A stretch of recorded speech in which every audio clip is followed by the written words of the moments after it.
الفيديو والاشتراك في القناة. بسم الله الرحمن الرحيم.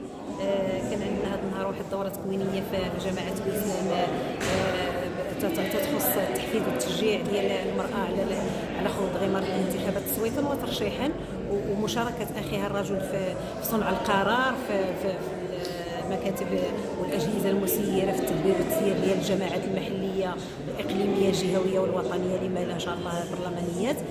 كانت عندنا واحد الدورة يعني فيها واحد التحسيس، واحد الموضوع اللي هو فيه ما فيه من مما يخص المرأة، اللي هو مساواة بين الرجل والمرأة في الحقوق والواجبات وتكافؤ الفرص ومقاربة النوع. اللي تنلاحظوا كاين واحد القصور شويه في ان المراه ما كتدخلش غمار الانتخابات وما تدخلش المجالس سواء في التسيير والتدبير او في الاجهزه المسيره بحال المكاتب بحال. فكان عندنا واحد الشراكه مع وزاره الداخليه، جمعيه الهدى التربيه الاساسيه والمقاربه الامنيه والخدمات الاجتماعيه ووزاره الداخليه في هذا الاطار هذا، في اطار التشجيع ديال التمكين ديال المراه في الاقلاع السياسي.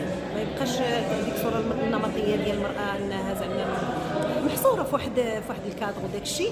بغينا المراه حتى هي تخرج ان شاء الله الرحمن الرحيم، تكون رئيسه جهه، تكون رئيسه جماعه، نبداو محليا رئيسه جماعه، رئيسه جهه برلمانيه تخلص، غرارا على باقي الاخوات اللي تنشوفوهم ما شاء الله في قيادات كبيره في البرلمان، وزيره الماليه، وزيره الاقتصاد، كنشوفوا تبارك الله النساء اللي هما رائدات اللي وصلوا.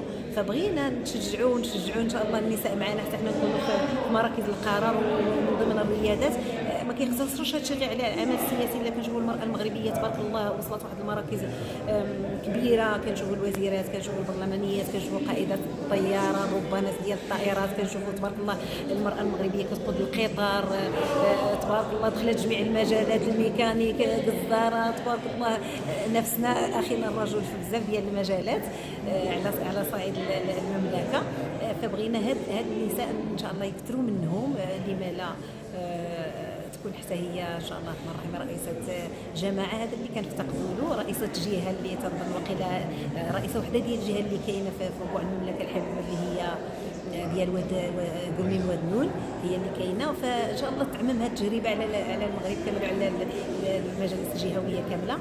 هذا كله طبعا ما نساوش الشكر والفضل ديال صاحب الجلاله نصره الله واياده، الله يجعل ربي يعطيه صحته ويطول له في عمره يا سيدي يا ربي.